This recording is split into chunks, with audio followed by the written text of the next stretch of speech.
Assalamu alaikum, adab, and welcome to DewaneZahra, Aik Pyali Chai. Today we are being joined by one of Pakistan's most beautiful, talented, and one of our favorite musicians, singers, and songwriters, Zeb Bangash. Zeb, thank you so much for joining us. It's such a pleasure to have you here today on DewaneZahra. Zeeb has put Pakistan on the map when it comes to singing, when it comes to good music, when it comes to representing women in Pakistan. And she is somebody that we are proud of and we are so honored to have her here today. Oh, thank you, Zara. So, It's always lovely to have a pyali chai with you. We've always had a lot of chai and gupshup and like soul searching together for years now. So I'm happy to do it with other people. absolutely. Zeb and I go way back. So the first time I met Zeb was in school, and this was, Convent and Jesus and Mary, and we were, both equally miserable in school and trying to get through high school together. And I remember this distinctly, Zeb, एक छुट्टी time where we were after school, हम बैठे हुए थे अपनी अपनी uniform के अंदर, and Zeb just sang for me that day. And I don't know if she remembers that, but she sang for me, and I thought that I was the luckiest girl in the school, and also I thought she was a superstar. So, Zeb, was music always a part of your life? Like, were you born singing? It feels like that. It always was a part of my life. I think it was such a smooth part of my life that I never really considered it to be a career choice. So I was actually quite opposed to having, taking singing up as a career choice because singing was just something, that happened with friends and family always, and even my free time. So yeah, I mean, I think from my family, there were so many singers. My grandmother had a beautiful voice. Something I think you guys have the same. When we get together as a family, there's always music and singing and, dancing and eating. Yeah. And then, and so yeah, it was just always a part of my life in some shape or form, and in every aspect of my life. So. तो फिर कैसे हुआ कि ये एक from a family oriented activity and something that you did in the house, how did it turn into something a little bit more serious than that? I think I didn't realize that it was becoming serious, or that it had become serious till much afterwards. I remember I was always late to, join all these social media platforms. And I think it was in 2010 or something that I really had, filled in my Facebook stuff and for the longest time, and this was 2 years after Coke Studio, and for the longest time I couldn't write in it that I was a singer. And it was only, I think, in 2013 that I, changed it around and actually put that I was a singer because, it's something, when things are supposed to happen, I'm a big believer in that. They just do. And I think, maybe like this was just the path I was supposed to take, because literally out of a joke or, just out of boredom, my cousin and I sat down and we wrote some songs in our dorms, in our dorm room in Western Massachusetts. She happened to be a computer major, so she put it up on some website that she used to love to develop in her free time. It got picked up, and in the summer it was playing on FM 89 every day. Aisha Alam used to do this breakfast show, and to end every show with Chup. And so when we came back in the summer, people were like, we love your song, we love this. I mean, it was literally, it sounds very kind of airy-fairy, but it really feels a bit like ordained. So it's that. It wasn't. But apart from that, I think, yeah. No, I remember you coming back from college, and then I think there was a concert in your house where I think everybody got Yeah, together because there were so many yeah, fans. so I pictured that concert. There were so many Yeah, and I fans have of used that yours that concert. had already evolved in one summer. Exactly. I mean, they were all people we knew. They were all friends. So, we started with a fan base of first, like, grandmother, father, father, brother, sister, then cousins, then close friends. And so, it really just grew from a very intimate kind of setting. And even that concert, we were quite surprised. Close to, I think, around 70 people showed up.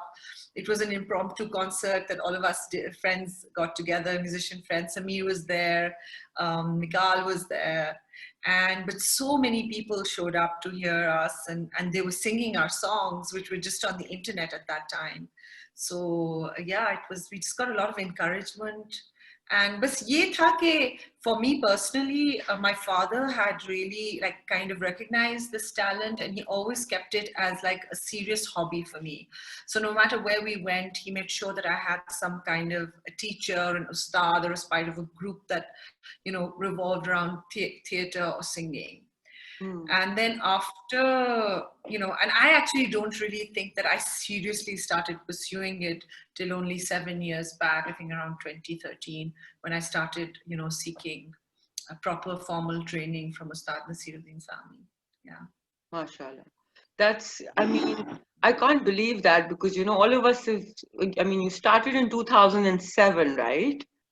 So, and till 2013, I mean, 13, you're saying you didn't consider yourself a singer. I So, did it.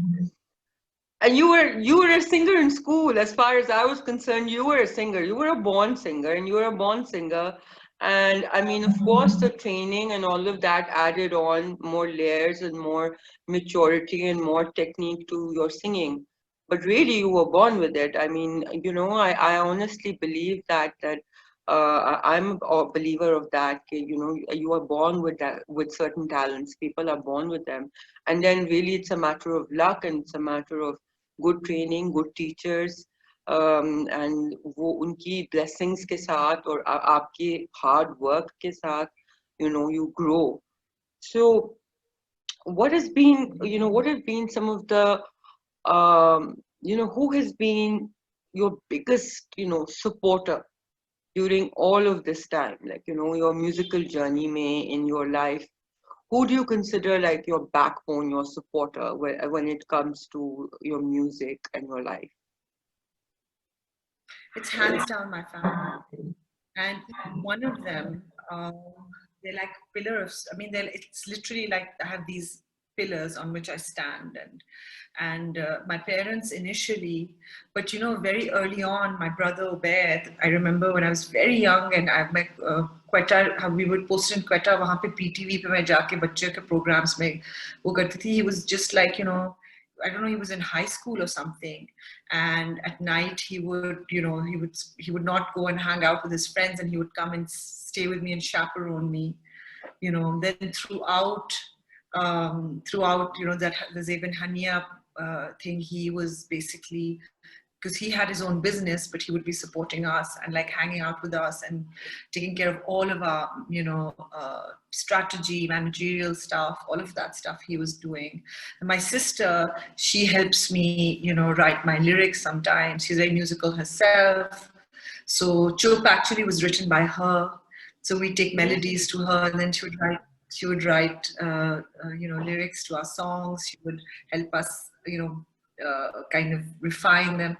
So they've not only been supportive, but they've participated so much in my career, and I think it continues even today. So even my brother Haider, who's abroad, but many a times I will be sending things back and forth with him on WhatsApp or something.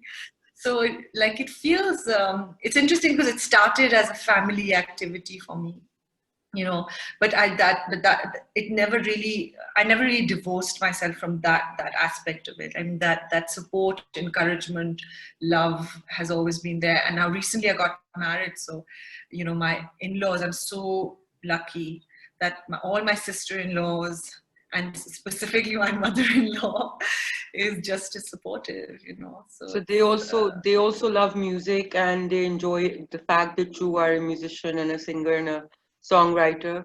They support you. absolutely. Yeah, they're very thrilled about it, and I never thought that I'd meet a more musical family than my own, and Wow. they're definitely in many ways more musical than us. They sit and they talk about, you know, any new release that comes out. They sit and, especially Pakistani music, they talk about it, fight about it, argue about it. लेकिन इसमें ये है, लेकिन इसमें वो है. And then Yeah. my mother-in-law, she's adorable about it. I mean, you know, I call her my unofficial PR agency because she's always like sending my stuff around.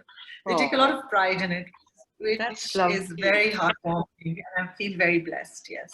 That's lovely. That's lovely because I Yeah. feel that, you know, it's also good karma when you do good and you contribute goodness and gratitude and abundance in the universe. It comes back tenfold, even in your relationships. And that really it makes a difference. So you know Yeah, you absolutely. you know you have worked with some of the biggest names in the industry. You work with from everyone from A.R. Rahman to Ruhail Hayat. So, who do you dream of when it comes to wanting to work with now? Like, you know, people that you wish you'd work with, or you wish that you can work with now.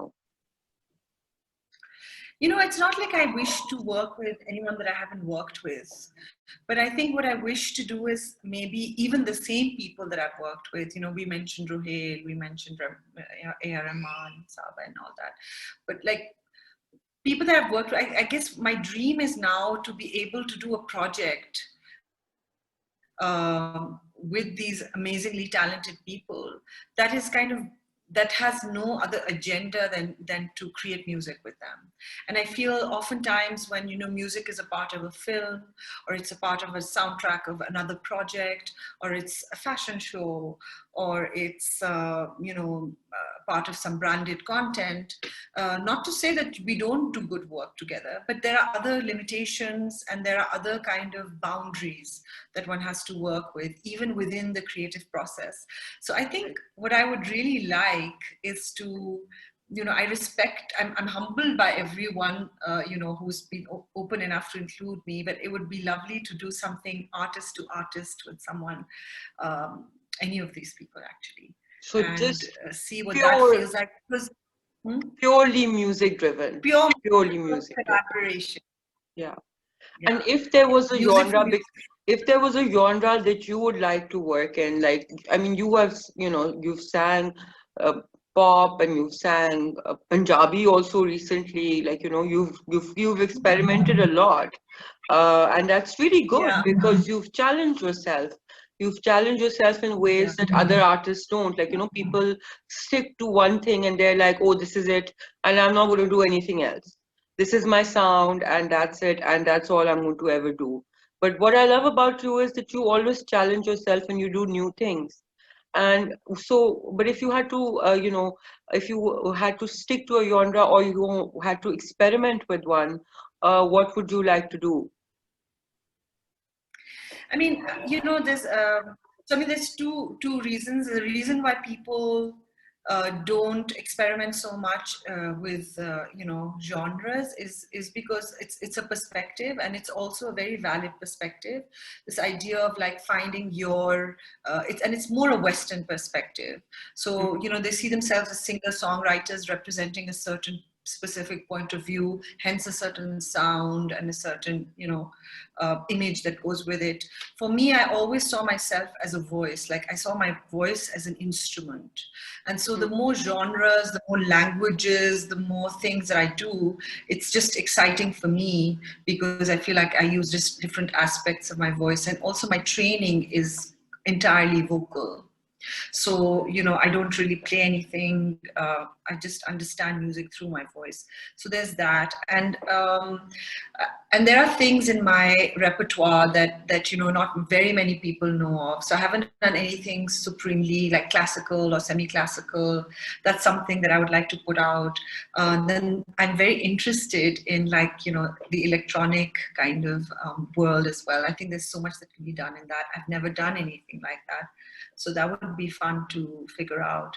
And That yeah, would so be these are the cool. two genres. That would Yeah, be that super would be cool. cool. That would definitely be cool. Yeah. Yeah.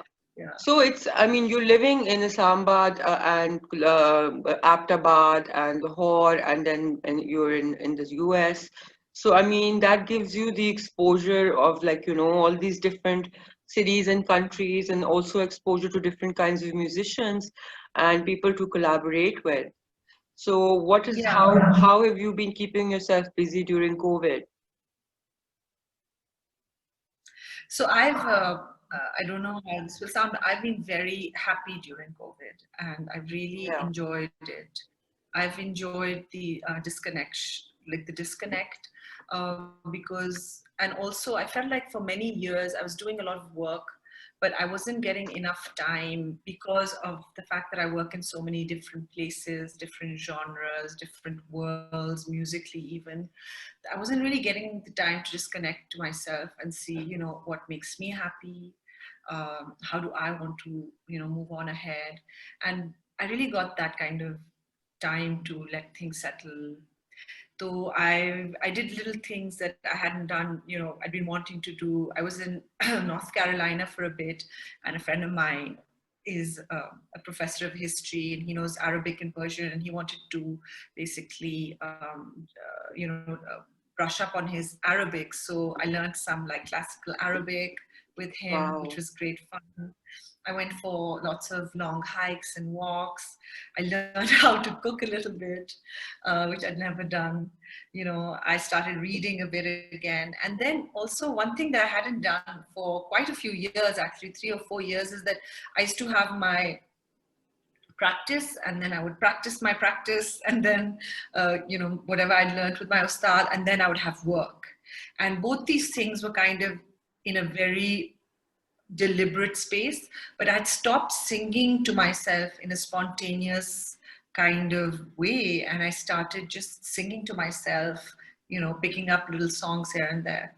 So that really helped me. And one thing that I'd been shying away from for so long is this kind of interaction, connecting with people, on the internet, doing Instagram lives, just singing out to people, serenading You them sing on beautifully, live. Zeb. I mean, I heard Thank one, you. So I heard one of your songs, and um, I was shocked because I was like, just even in your gungunana, you were so good. And you had thousands of hits on just you humming. And I was like, okay, because I mean, and I think that's where one is most natural and authentic, when you are singing to yeah, yourself. kind of. And so your most authentic self comes out. So Zeb, you've been in the media for a long time, since 2007, and this is a platform of Dewane-Zahra is all about body positivity. It's about inclusion and diversity.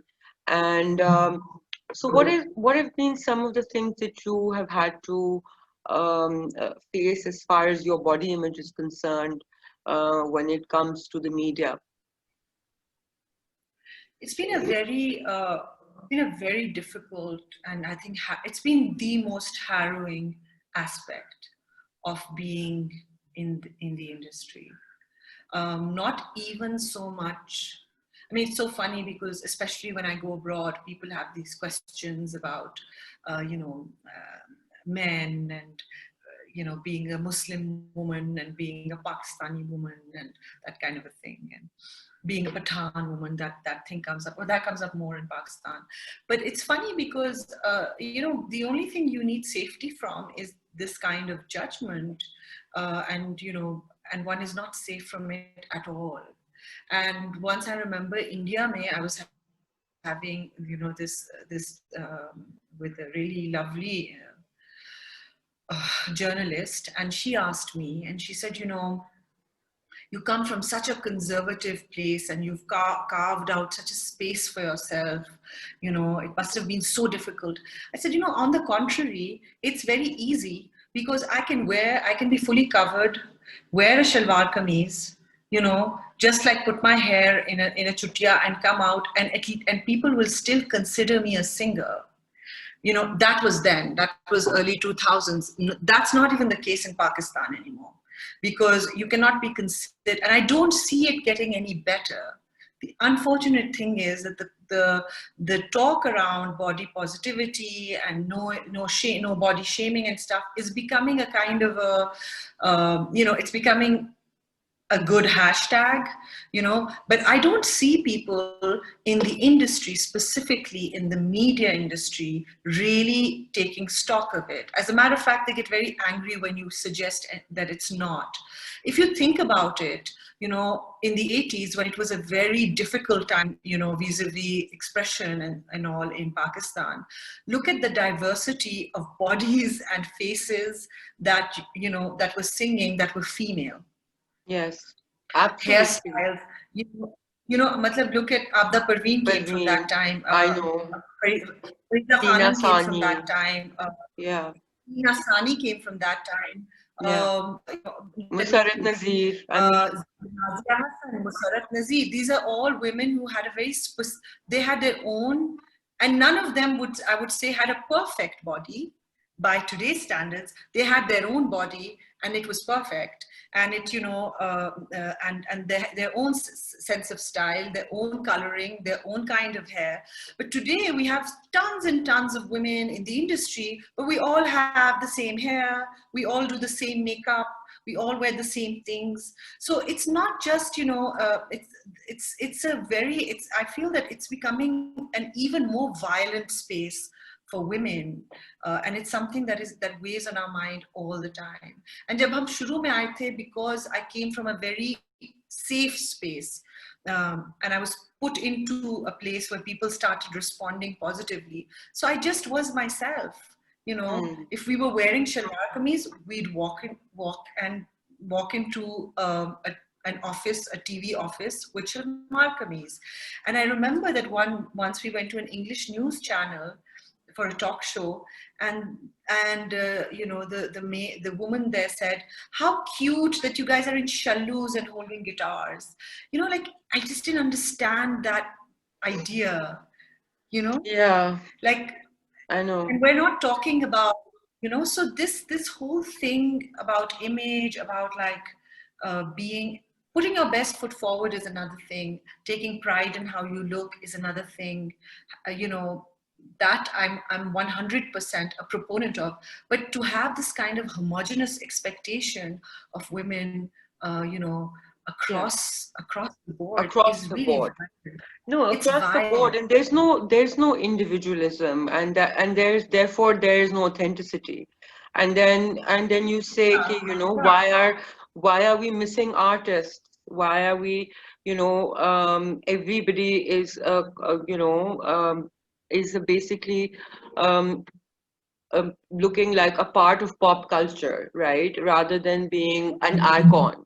But back then we had icons. Everybody was an icon. All of these people that we've talked about, every single one of them was an icon in themselves, and they were complete artists. So I feel definitely, and I can see that, but I think we have to make a change, and of course you don't want it to be just a hashtag. And I think part of starting this platform is to try and change that slowly by showing diversity and talking about diversity and talking about inclusion. Because till we don't talk about it, it's not going to change. We're not even comfortable talking about it. अभी तो I mean अगर physically वो change कब होगा, it may take a while. But if you're not even comfortable talking about these things, they're never going to change. So they're never going to change. And that's the thing. I mean, it's so funny. I've had so many, and you see a real rise in, like, in like, gender related issues, things like that happening in the media. But nobody has ever really, no journalist has ever approached me with this question. We have so much to say about it. Nobody has had, like you're saying, the courage to just have that conversation, because I think we all know that it's actually very bleak, and it's the bleakest and sometimes the most liberal of spaces. It doesn't really make sense with not, but it's kind of counterintuitive. It's Yeah. like, you can be very progressive but put this kind of pressure on a woman. And Yes. But then we I have a mean, like, powerhouse like Abda Parveen who says, I'm not a man, I'm not a woman, I right, am but I she's am a not from this voice. era. Yeah, I am an Right. energy, And you she's know? not from this time. My point here is that there are Yeah. many women like that in Pakistan, but this time has not spawned them. They were spawned in a weirdly conservative time. So Yes. what is it that we're doing, that even though today we have more participation, even though today we have more interaction, we're in all kinds of fields, and we have access to the world, why Everything. is it that today we're spawning clones of each other? Absolutely. You know, Absolutely. I so think yeah, very that interesting. definitely is a question that needs to change, and that's something that we need to think about. Also be more nationalistic, be more authentic, and really really work on ourselves in terms of our individuality. I think that's really important. I think you guys have held on to that, and that is why it shows in your work, and that is why your work, the work speaks for itself, and that's what it should be, versus just how you look. Because you may get the likes and you may get the hits and you may get the followers, but but really at the end of the day, it's really the body of work that has to, that is going to be your legacy. Which is my last question to you: is that what is the legacy that you want to leave behind, Zay? I feel very scared about saying things like that, like thinking about myself as a legacy. um, I used to think like that for a very long time कि मुझे ऐसे बनना है, वैसे बनना है, ये करना है, वो करना है. But अब मैं ऐसे नहीं सोचती हूँ. Hmm. So I just want that, I just want that till the last, um, till I'm here in this world, that I can interact with my work and with my relationships with authenticity. And I've been very lucky that the work that I produce, it really touches people on an emotional and very private level, and that gives me a lot of satisfaction. So my hope is that that kind of real authentic connection with my work will continue, and that I'll continue to sing. That's it.